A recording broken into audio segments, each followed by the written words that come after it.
Thinking about self-publishing and don't know where to start? Join the Spa Girls for each week for a fun-filled podcast with honest advice, tips and resources. I'm Trudy J and I am here with Shah Barrett. And I'm Cheryl Phipps. And I'm Wendy Bella. And this week we have a very special guest. We've got the famous movie star, Julia Roberts. Yay! Starstruck. You're not fooling them. Alternatively, sorry, I couldn't help that. Alternatively, we have Julia Roberts, a certified coach and master of science and creativity, who's going to talk to us about procrastination, which is going to be equally as fabulous. Yeah, I'm super excited about this one. Actually, I think it's a topic that lots of writers are going to be listening to with bated breath. So, welcome, Julia. Thank you. Sorry, I feel bad now that I did that. I couldn't help it. You get it all the time, though, right? Yes, all the time. I mean, I'm older than her, so I'm like on a campaign to get her to use her middle initial. But no, exactly. You should change it first. It's just, the only thing that's bad about it is Google. I'm like page 48. Anything related to my name. Anyway, go ahead. That does suck. Okay, so I'm just going to read out your bio so everyone knows about you, and then we're going to get right into the questions. So Julia Roberts is a certified coach with a master's in the science of creativity and has 3 published books, including the Amazon bestseller, Sex, Lies and Creativity, Gender Differences in Creative Thinking. After 25 years working as a brainstormer and marketing strategist for companies like Warner Brothers, HBO and Sesame Workshop, she founded decodingcreativity.com in 2008, where she serves serious writers in all media and helps writers predict and prevent writer's blocks using proven tools and concepts. So that's awesome. Yeah. So talk about Oh, I shape up on paper. You do. Way more impressive than the other one. We won't mention her name again. She's awful. She's not, I really love her, but I love you too. It's okay. So let's get started. Sorry. Let's not make the guests uncomfortable. No, let's not. So let's just get started at the beginning, Julia. How did you get into this? How did you become a writing coach in this world of procrastination and writer's block and things like that? I mean, to be honest, I was raised to write a book. There were like typewriters in the playroom. My mother just thought we should have the great American novel written by the time we were 14 or 15. So that didn't happen. Anyway, I was going to say, did it? So I intended to write. I always intended to write books, and I did write 3 books prior to this current one, which is Write Without the Fight. But I was constantly blocked, constantly, and it wasn't just doubt. It was like I would have a great idea. I'd get started right away. And then something would go a little wrong. And it was so easy for me to just jump to a new idea because that's my powerhouse, ideas. So I didn't even think of myself as blocked. I was really busy, really creative. Everything was fine, but nothing got done, So I just it was painful. It was really painful. So I started by when my first book was coming out, and I was kind of frozen in my tracks. I was imposter syndrome, everything. So I went and got trained as a coach to sort of clear out my thoughts. And then I trained as a creativity coach because I wanted to get closer to my people, what I cared about. And then I still didn't quite have it in any way that liberated me until I got my master's in the science of creativity. And that all of a sudden really coupled with the mindfulness, the presence, the doubt and delay sort of problems that you all have with this, how do we create and how does the cycle work and who am I on that cycle? Like, what am I strong in? Obviously ideas. And what was I trying to just skip? Clarity. I was trying to skip clarity. Yeah. So, which you can tell because I'd get this idea, I'd be working along, and all of a sudden something I could have clarified months earlier just sacked that project, which is all well and good unless you want to, create things. Yeah. So it was sort of a desperate need. I needed the information. So they always say your mess is your message. So that was my mess. Wow. I've never heard that before. Your mess is your message. That's a really good one. Okay. So let's just start with procrastination. So what is it? What's procrastination? Explain it to us. Oh, I thought you were going to explain it. Like I talk about my procrastination. Procrastination really is a desire to do something and then you're not doing it. So that could be watching TV, it could be raising children, it could be, it can be a day or two, it can be a lifetime. It's sort of just this a thwarted desire to do something. Otherwise, it's just playing around, relaxing. It's not procrastination until there's something else you really wish you were doing. Yeah. So I think you guys chime in. What else would you call it? How I else like would you that. I define it? think that Yeah. thwarted desire is Yeah. just nails it. Mhm. Yeah. Because I mean, you could be watching TV on the couch, and that's just watching TV on the couch until you've got something else that you should or want to be doing. And often we really want to write, like, and we Yeah. find ourselves doing all these other things, and it's like there's something going on, right? Because you want it so much, but you're not doing it. Like that's interesting. So there's a couple. You just really want to do something that if you're having trouble writing, you'd like to do something that you feel good about. So it's always good to vacuum or make Yeah. a soup, because it's just self-valorization. You can just feel good about your day. Whereas if you sat at your computer, thought about that same word for 28 hours and got it maybe, or even didn't get it, but in both cases, you wouldn't feel great.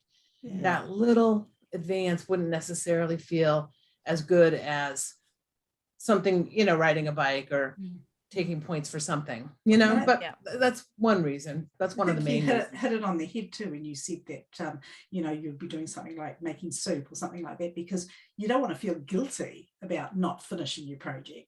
So if you're doing something kind of worthwhile, Yeah. then it kind of eases it a little, doesn't it? Also defined by whom worthwhile, Yeah. True. So we also have a hard time considering our writing, which may or may not even be published, as worthwhile in whatever community we have around us. But I always feel you have a right to write, and you have a right to not write. Sit around and go, it's not working. Yeah. What should I be writing? Yeah. Do you think overthinking is connected quite strongly with being procrastinating? Over Well, yeah, but procrastinating and overthinking, because you're just overthinking. I can sit down to write, and my brain just goes, and then I'm like, oh, I'm just going to leave that and go over there, that sort of thing. So for me, overthinking I'll start procrastinating terribly because of it. So that leads my mind to the idea of what Einstein called combinatory play. So if he sat down to figure out a physics problem and he couldn't get there, he played violin.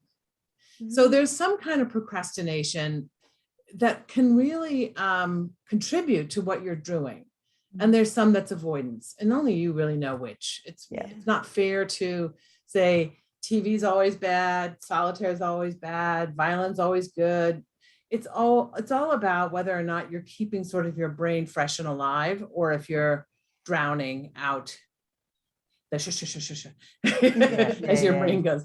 So are you drowning it out with, eating cookies or watching TV, or so it's escapism or processing, and we judge both in our society, and it's really damaging to processing. Yeah. Thank you for that, because I think that's a really important point, because there is an element of percolation for a lot of us that is a really vital part of the creativity process. But it's too easy to stick a label on something that it's avoidance.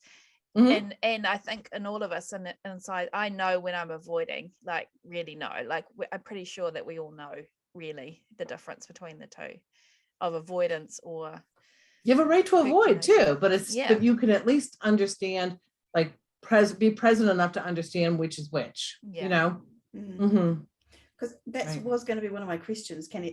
Is procrastination ever a positive thing? Like, we always kind of talk about it as this thing to overcome, but sometimes playing the violin could be considered procrastination, but it's also part of the process.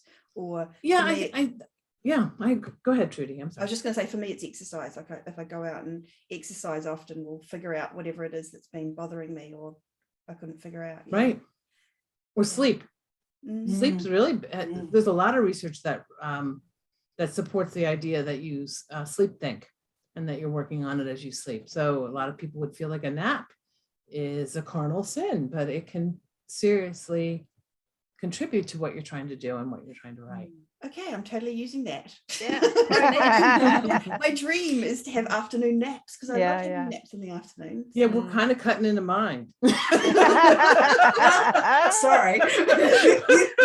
We'll be quick. It's okay.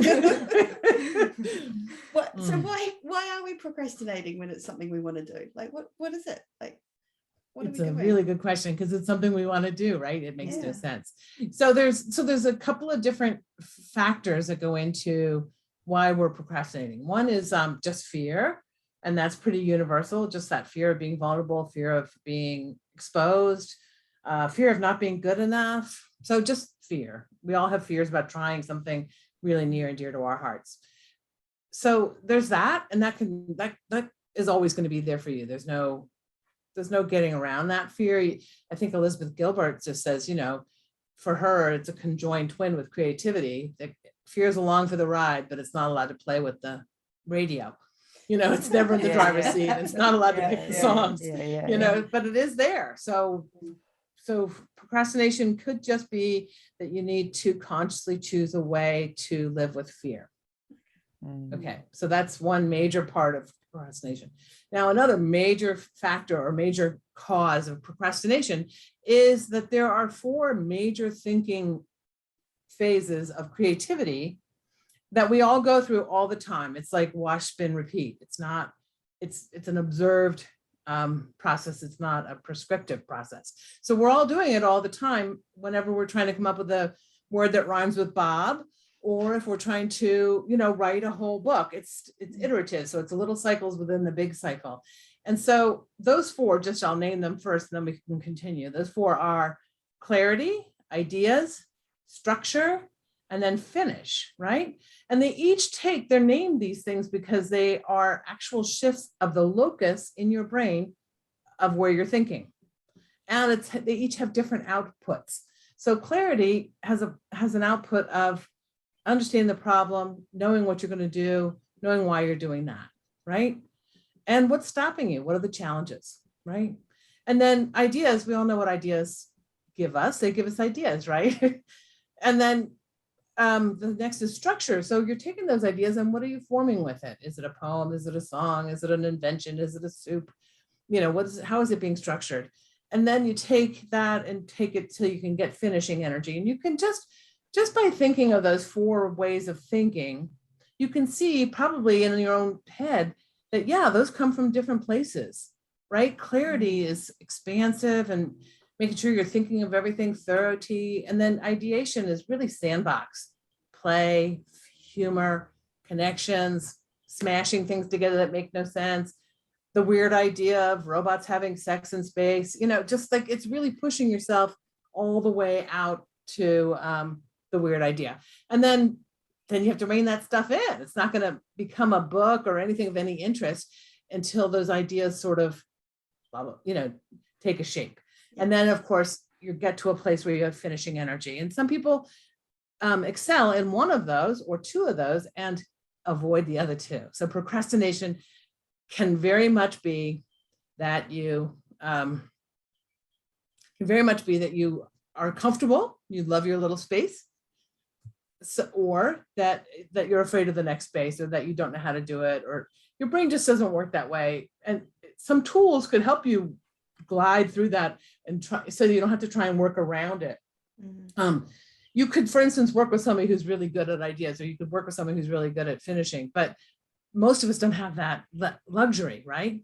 So we have to use the tools that are available to help us with our feeble ass brains, excuse my French, to do those things, to do what we want, to get what we want done. So it helps a lot. You've got to figure out which of those 4 areas is kind of maybe where you're stopping, and it'll be maybe different tools for different areas. Different tools for different, Okay. Absolutely. Right. That's fascinating. Okay. And so for you said that your area is ideas. You're the ideas person. I was a brainstormer for corporate America for 25 years. I literally sat in a conference room with M&Ms and Nerf guns and spit out ideas. And I just thought everybody could do that. Yeah. It's kind of like, why are you guys taking phone calls? My God, stay in here. This is so much more fun. That sounds awesome. Yeah. But then people would say to me afterwards, like, go home, we're going to do the real work now. Yeah. So their creativity would have been structure, right? Yeah. Yeah. Whereas, so they would, in their mind's eye, belittle what I do, which is fine. It's just ego, you know, as in the same way I belittle clarifiers because they wanted to make, I wanted to get to ideas and stuff. And they'd be like, we have to think of this. And what about that? And I'd be rolling my eyes like, who invited this stick in the mud, you know? Until I became conscious of these 4 ways of thinking and understanding that the people who I need help from are the very people I've been stomping my feet at, you know, thumbing my nose at. So the help you need is often the help you disdain. That's interesting. Interesting. Can you just explain to me the difference between the clarity and the structure? Like, I'm just not quite sure I get that. Sure. So clarity is where you're coming up with your concept, or you're sensing gaps and needs. You're seeing what it is you're trying to create. You're seeing what the challenges are for you or the society. It depends on what kind of, you start with a goal. Like, let's say the goal is, it would be great if I could write a best-selling novel that gets made into a movie. Okay, it would be great. Can you work on that? Yeah. No. We are. Get on it. We're doing it right now. Okay, yeah, I have the name. Okay, so it'd be great. That's the goal we're going to use. It would be great if I could write a best-selling novel that gets made into a movie. One.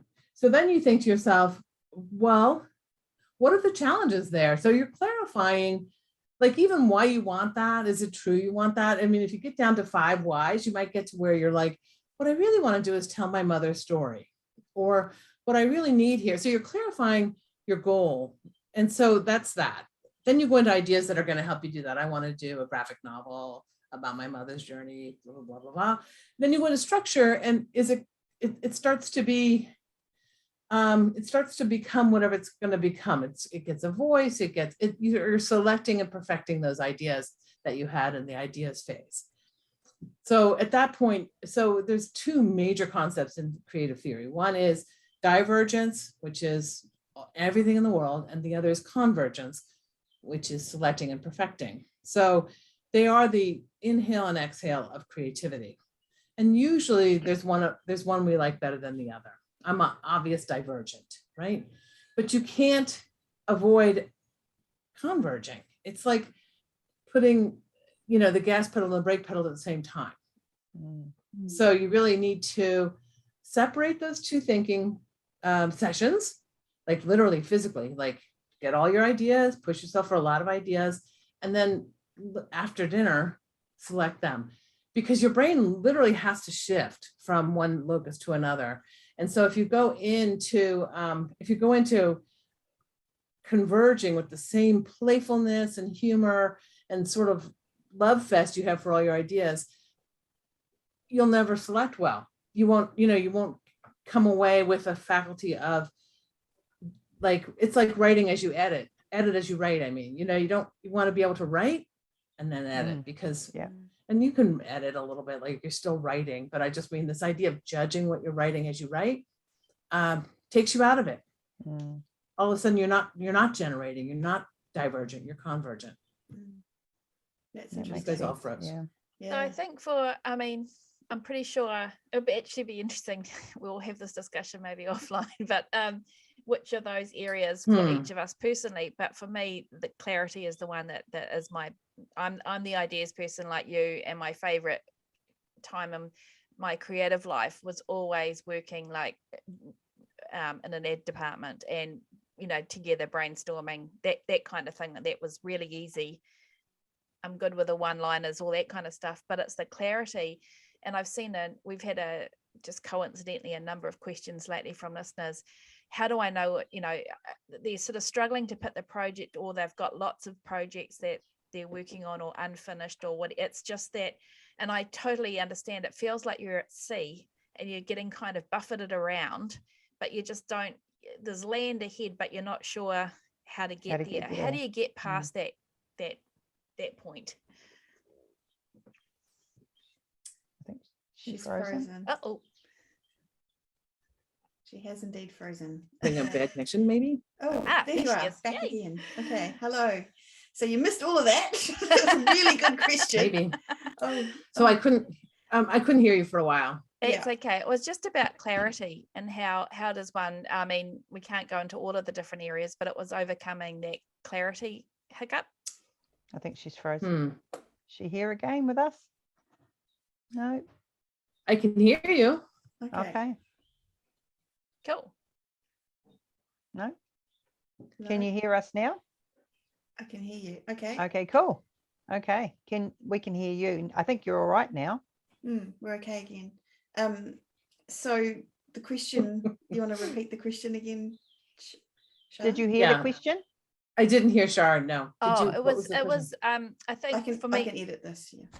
personally, it was clarity is often is just that sort of, it feels a little bit like being at sea with lots of, you're not quite sure what direction you were buffeted around like at sea, and you're not quite sure what direction or where the land is. How do you get kind of into that? And I'm assuming clarity is the first part of this process that you've got to go through. It is. So my favorite clarity tool is called Why What's Stopping You. And it's literally like identifying 3 whys of why you want this. Yeah. And then you take those, you extract all the way up, abstract really, but why else? So let's go back to the idea of the novel. Why do you want that? Fame. Why else? Money. Why else? Validation, just coming out of my craven mind. But so if you go back to fame, why do you want that? Why else? Well, because, you take that all the way up until you get to a really clear picture of why you want this, or if it's something different that you want possibly. So it clarifies, right? And then below the line, it would be great if I had a novel that was a blah, blah, blah. What's stopping you, right? And so it would be time. It would be not good enough. I think I'm sharing too much. That's right. It's completely resonating with all of us. So then you take those down, right? And you take those down. What else? No connections, but whatever. And at the end, you end up then turning all of those objections into challenge statements. And a challenge statement rephrases it for your brain to wrap its head around it. So instead of no connections, it would be, how might I get connections? And you ideate on that. How might I get good enough? Literally, you can tackle even the most basic problems in the clarity phase. How might I? And that might include classes, that might include a writing group, So that starts to then really clarify what it is you want and why you want it and whether or not you actually want it. Above the line is your aspiration and below the line is your obstacles. So, you can start to work with that. I kind of snuck in there some language that's really important, and that is, how might I? Might is a really mighty word. It tricks our little brains into thinking opportunity, whether it's sexual, food, predator. We just have a little perk for the word might. So you're almost powerless over it. So if you were to look at your to-do list and just go, God, I looked at my to-do list, but anyway. Accidentally. So it might say call Cecily or whatever is on your to-do list. And instead of thinking I have to call Cecily, which is my sister, I apologize. It's on my list here. And the designer of the book cover. So topic. Thank you. Anyway. Well done. So if you have that on your list and I have to call Cecily, your brain sort of goes, like whatever, because this needs doing, or I still need that barcode removed or whatever. But if you just say, how might I bring this up with Cecily? Your brain will wrap around it really differently. Like, I have to write that chapter. How might I write that chapter? You're already halfway there. So that's that language, mighty language, has been discovered in the science of creativity in the last 50 years or so, and codified more and more over time by working with creative people. So the other thing is, if you have a really big, like a really crazy idea, I and I think I used one, the robots having sex in space earlier. Instead of going, oh my God, that's a stupid idea, I'm writing a historical romance, you know, you could look at that and say, how might I use this idea? Or how might this idea work? And all of a sudden it becomes a dream of somebody, or it's on the background of a game, you know, gameplay, or it doesn't work in historical romance. I'm not going to pretend it does, but you know what I'm saying? we need to relieved.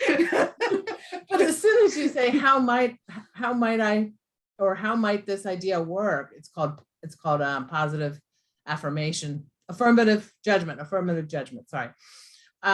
Your brain begins to work on a solution, and that's how you're going to get your most original kind of tidbits into your books. It's what's going to make them the weird, odd, great brain that you are, because you had that idea for a reason, and you give it a little bit of positive affirmative judgment. I need to write that on my hand, apparently. Affirmative judgment, and you'll it'll show up in a really interesting way. And you can feel it, right? Like oh, I have to do this thing versus how might I make this happen? You know, that you can feel the difference in how that feels in your body and how even saying it. Yeah. So that's when I talk about shifting locus in your brain. That's exactly, it's a shift in your from your fear brain to your neocortex. That's called upshifting, and you can feel it without a doubt. Basically, good. I'm glad you said that. Yeah, very cool. Yeah. And I think the author of that, what's that movie or book actually as well? Pride and Prejudice and Zombies. Is that the one? It's like where they probably did that. That's what I'm saying. Yeah. Like they took this somebody had the idea just historical romance into Mr. Darcy and Zombies. Yeah. Anyway, there's a lot of those. I never read them, but Abraham Lincoln sort of ones with zombies. Yeah, there's a lot of them. Yeah. And it's I think it's that mashup of ideas, right? But so okay, that's what you do for clarity. What about if you're someone who struggles with the ideas, like your awesome structure, let's say, but the ideas aren't coming? What do you do? And that does come up pretty often. People go, I just don't have an idea that I think is worth writing. So there's, again, you're going to tease out the two separate things: self-judgment and and then ideation techniques. You know, so one of the things that you really want to do when you're trying to brainstorm, basically, is first, like I said, separate divergent thinking time from convergent thinking time. Don't judge your ideas as they come up, especially if you're in a group, because if you keep going, I don't know, I'm going to stop giving you ideas, right? Right. Yeah. Or I'm going to get defensive, and all sorts of things are going to come up out of that. That's no good. So that's why, like in professional brainstorming, if you are negative, they'll put a monkey around your neck, like a stuffed animal, you know. So to remind you not to do that, because people are paying a lot of money for good ideas. They don't want somebody just effing it up because they're feeling they don't like that idea, right? So number one on the list, don't judge your ideas as they come. Just write them the heck down, and write them down. People don't write them down. You have to write them down, because if you don't, you haven't cleared it out of your brain, and there isn't room for the next idea. So just write it. Your brain doesn't want to store things. It wants to generate things. So write them down, keep writing them down. And until you get to the stupid, crazy, dumb ideas, because what most people do is the first set of ideas, pretty cliche. Half of the society is going, I'm going to go with that. You know, just purple dinosaur, love it, right? And then so they do love it. Like my children love call it Barney. Anyway, sorry, keep going. I do. But they do love it, but it's done. You know what I mean? Like now it's cliche. Pardon me. Okay, so the second phase of that is kind of interesting ideas. They start to get a little bit more unique because you wrote them down, you made space in your room and they in your brain, and they flowed through and became second level ideas. Okay, the rest of the world pretty much stops there. They don't, because they think, oh wow, this is kind of interesting, and there can be very cool ideas in your second phase. But in what is called the third is when you're going to get really kind of stupid ideas, because it's when your sensor, which lives right here, by the way, steps off. It just gets tired and silly ideas come through, and keep writing those down. Keep writing those down, and that is the practice that's going to take you to really original thinking. And again, then take the affirmative judgment towards those weird ideas, because you came up with them for a reason. and there's a fees, and it's not like all those weird and bad ideas are good. I'm not suggesting they are. I'm saying write them the heck down and judge them in a different session with affirmative judgment.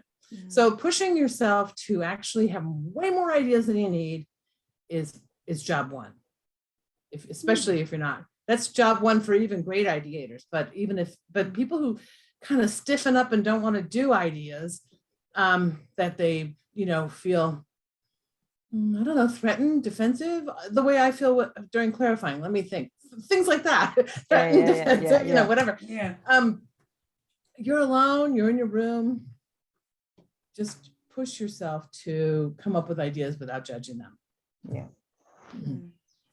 Yeah, that's cool. Especially introverts are so associate brainstorming with whoever can call out the idea and get the laugh or that kind of thing. Yeah. And so brainstorming is by definition the separation of divergent and convergent thinking sessions. It's not always a group in a conference room calling out ideas. And if you're a good facilitator of any brainstorming session, you will do some written idea work so that the introverts' ideas are culled. There's no good reason not to, not that the best ideas are not always from the loudest person. So. And I wonder whether there's also nothing.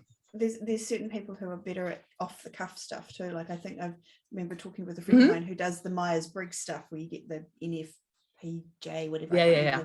And she was talking about how the difference between people, like you'll have some people who come to a meeting and they're very off the cuff and they can just say stuff.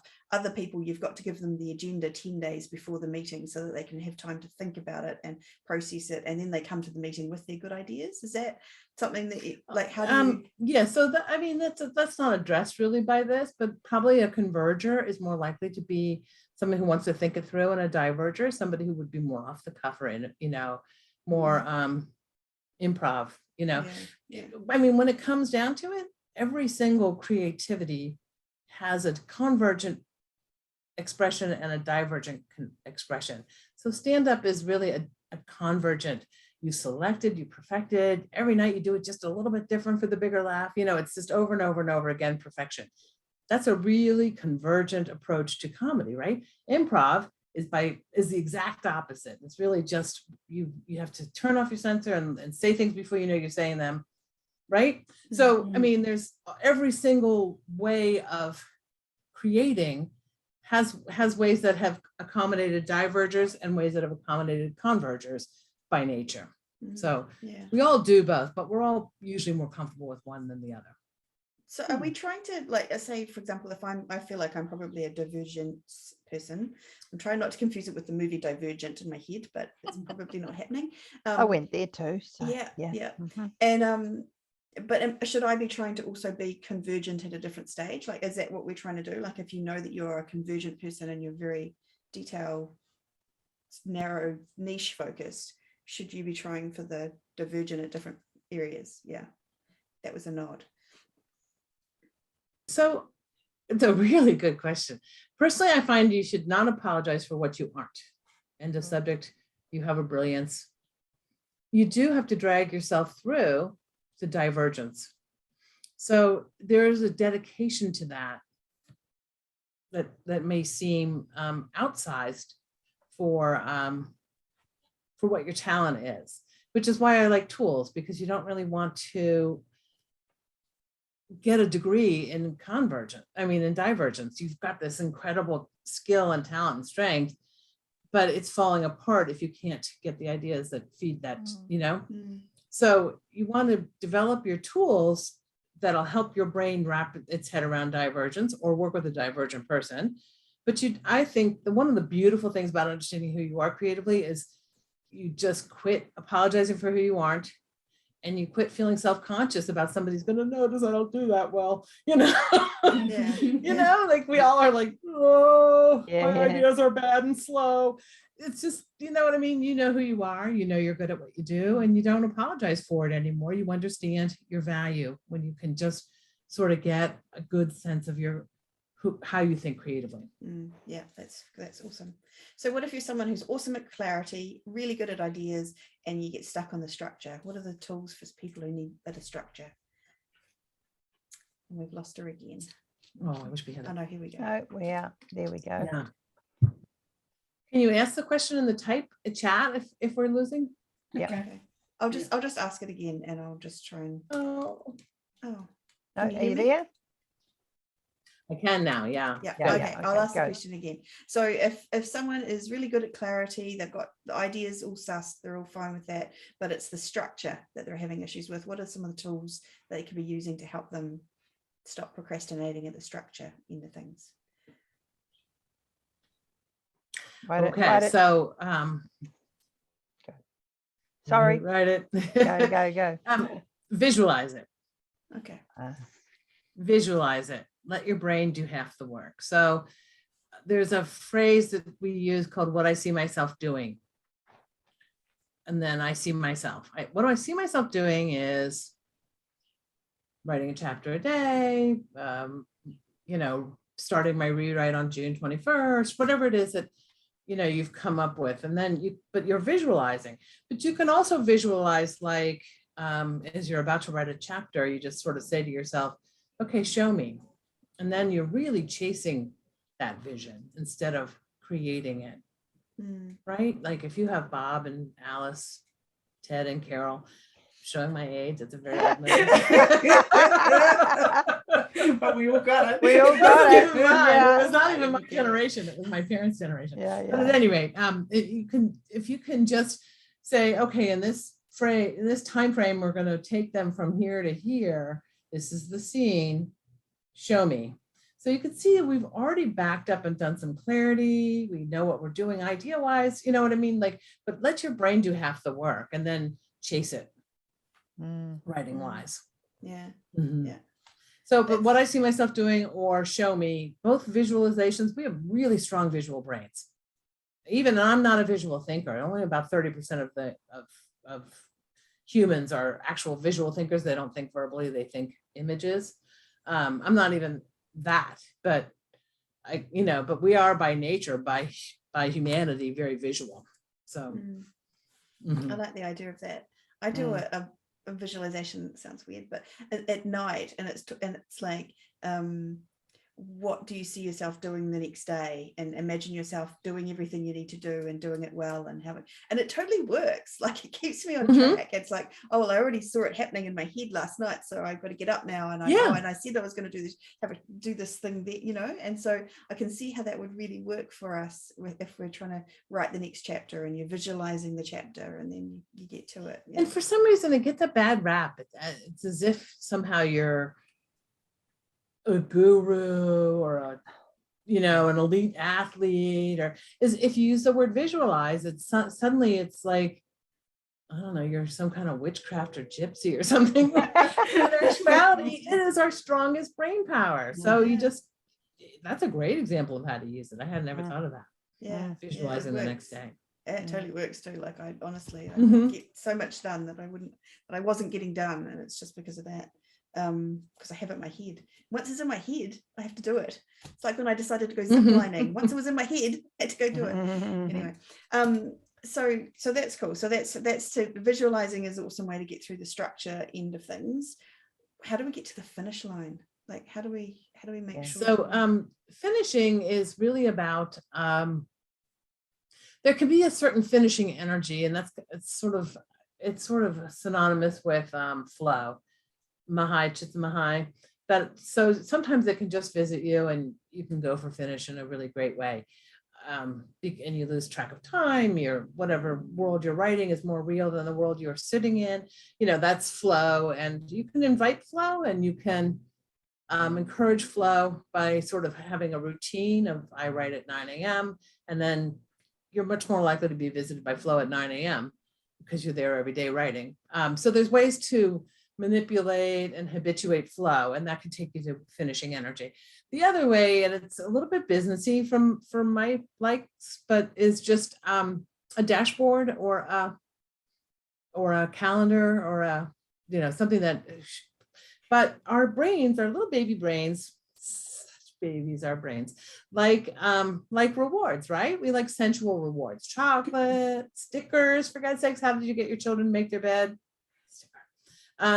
Showing my age again. Nobody makes their children make their beds anymore. Anyway, stickers, candles are really good, and not scented if you like that, but I just mean actually looking into the flame is a great brain reward. Your brain likes it, so giving yourself a sensual reward for something done habituates doing it and doing it and rewarding. So you're more likely to stick with it and do it when your little baby brain is going to get a reward. A song is great. If people love a single song that they play over and over, a dance, but like I said, a sensual reward, something that rewards your senses. Nice. Not necessarily sexual. I didn't mean it that way. No, but that's a anyway. relief. Just saying. It's like, keep me very busy. Yeah. I was going to say, there's not enough time in the day for that. Yeah. Just a quickie. The other big one, really, what's that? I missed it. She said just a quickie, she said. Cheryl was saying she didn't have enough time. Anyway, too much you time. know, instead of your nap this day, one day, Yeah, Cheryl.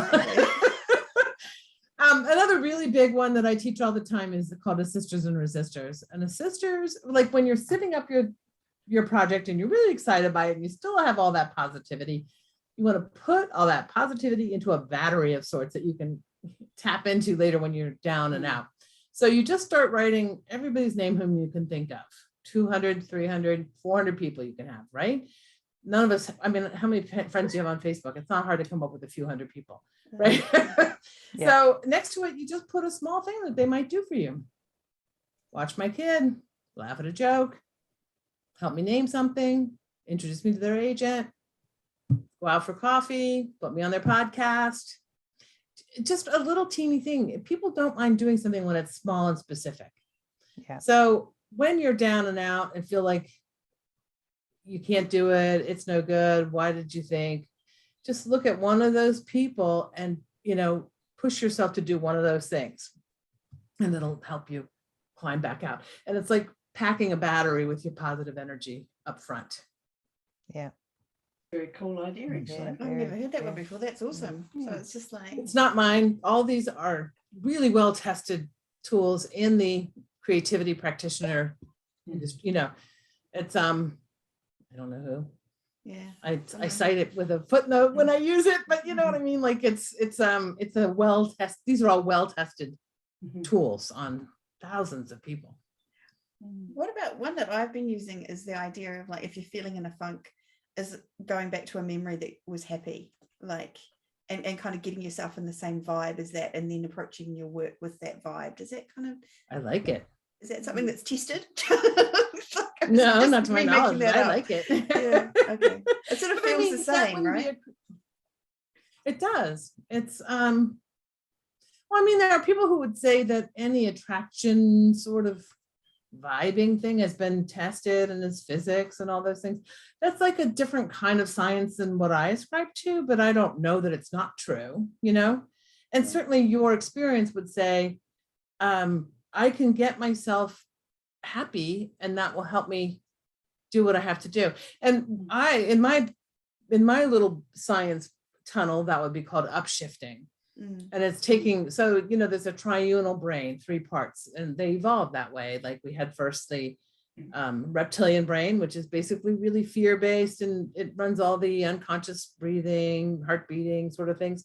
And it's always, I'm not good enough. There's not enough for me. It's all those. And then the next brain is called the dog brain, and it's just pure emotion. You know how you couldn't convince a dog to get on an elevator with somebody he didn't trust. There's no rationale that's going to work. It's just pure emotion. And then the next level of brain is the neocortex, or sometimes called the story brain. So a lot of your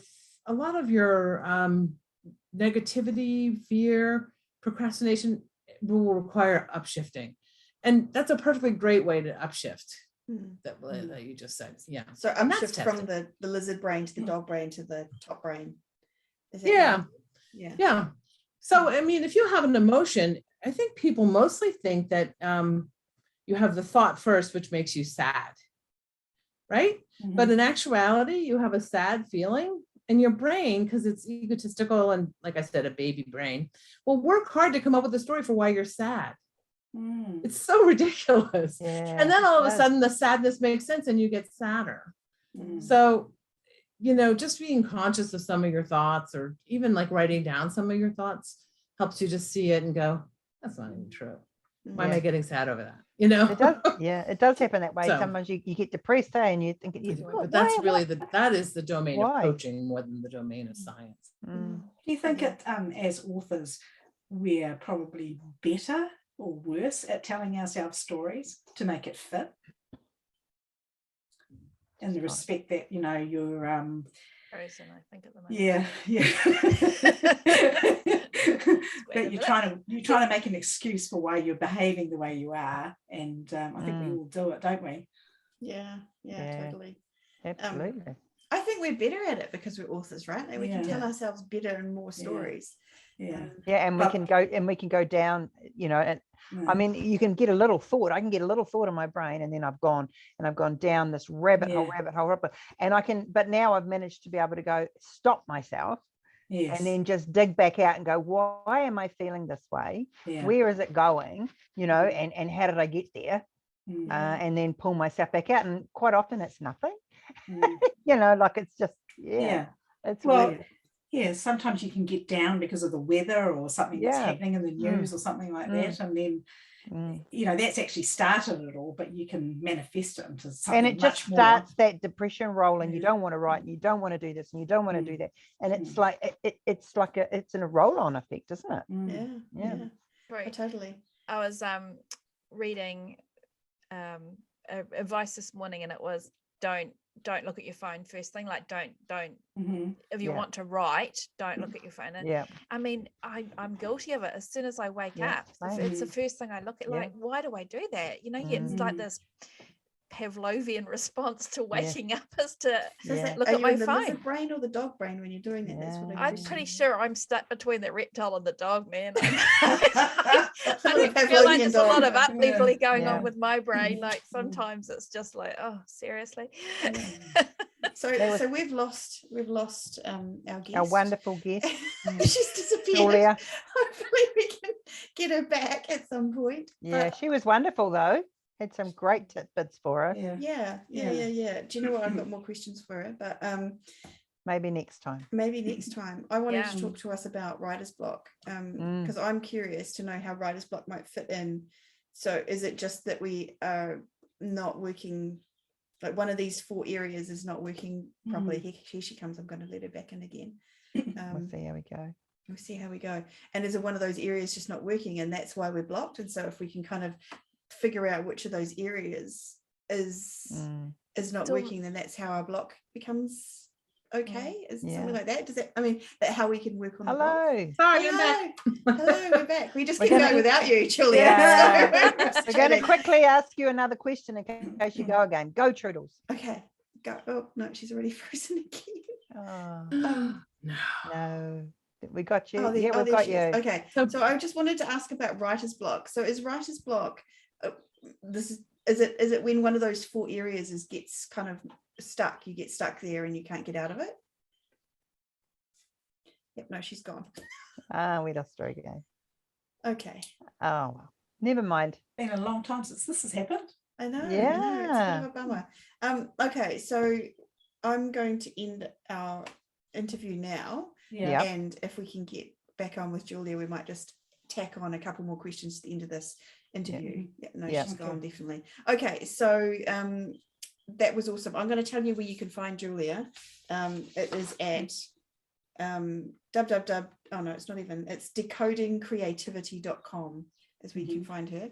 And her book is coming out soon, and it's called Write Without Fight, which is all about all of this stuff. So if you want to go buy that book, go check it out on Amazon.com now. It is up for pre-order, I believe, but out in June.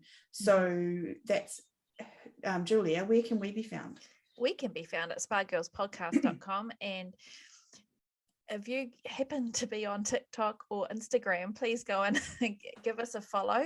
We've just I'm not sure how often we're going to be on there, but we've put our Spa Girls stake in the ground on those 2 platforms as well. So that would be super helpful. Would really appreciate that. Thank you so much. Okay. So And thank you so all, much to and we will Julia. see you Bye again for next time. now. I am Bye. back, I Bye. think. No. Shall I No. stop it, or shall I just keep Yeah, recording and I then think I you can have to just stop. I Oh, have to stop and then Hi, everybody. Thank you very much. It was fun. that's cool. Okay. We still can we keep, because I really want to ask that writer's block question. I but feel it's like not- that's a whole nother episode. To be yeah. honest with Look, you. Yeah, she's gone okay, frozen alright. again, dude. We've done an hour, Yeah, so okay. Maybe we'll try to get her back on and yeah, do I the think that writer's would be block. great. Yeah. All right, I'm just going to stop the recording then. Just to Okay. Yeah. see you all. Bye. Bye. Bye.